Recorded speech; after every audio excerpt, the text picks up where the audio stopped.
Guys இன்னைக்கு நம்ம திருநெல்வேலியில் எவ்வளோ ஒரு அழகான ஒரு வண்டி நிற்கி பாருங்க. ஆரஞ்சு கலரில் லாம்போகினி ரெவல்ட்டோ வாங்க 14 கோடி ரூபா காரு விங்ஸை பறத்திக்கிட்டு இருந்தாலும் நிற்க பற்றில. இது நிற்கிற இடம் திருநெல்வேலியில் இருக்க கஃபே பனாமான்னு ஒரு இடத்துல நிற்க பற்றிடுங்க. இந்த வண்டியை சுற்றி சுற்றி பார்க்குறதுக்கு அப்படி ஒரு அழகாக இருக்குது. வண்டி வேறு லெவலில் இருக்குது. இந்த வண்டியோட முதலாளி தான் இங்கே மேட்ரு. நாசரேத்து அது அப்படின்னு சொல்லி தூத்துக்குடி மாவட்டத்தில் இருக்கிற ஒரு ஊர்.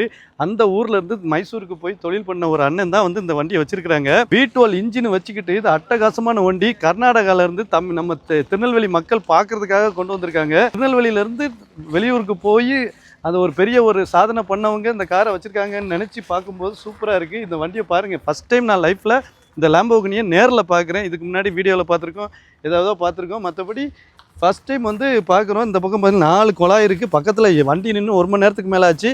இன்னும் குழாயிலேருந்து ஹீட் வந்துக்கிட்டே இருக்குது. இதுக்கு பின்னாடி இன்ஜின் அந்தாலும் தனியாக வச்சுருக்காங்க, பேனட்டை மூடாமல். பாவம் கஷ்டப்பட்டுட்டு இருக்கோம் இன்ஜின் நினைக்கிறேன். ஏன்னா இப்போ மூடினா அதுக்கு அவ்வளோ சூடு ப்ரொடியூஸ் ஆகும் பற்றிலாம், அது கஷ்டமாக இருக்கும் அப்படின்னு சொல்லிட்டு இது பண்ணியிருக்காங்க. இந்த வண்டியோட மெயின் விஷயமே அந்த 2 ரெக்கை தான். 2 ரெக்கை திறந்து மூடுறது, இறங்கும்போது திறக்கிறது எல்லாமே சூப்பராக இருக்குது.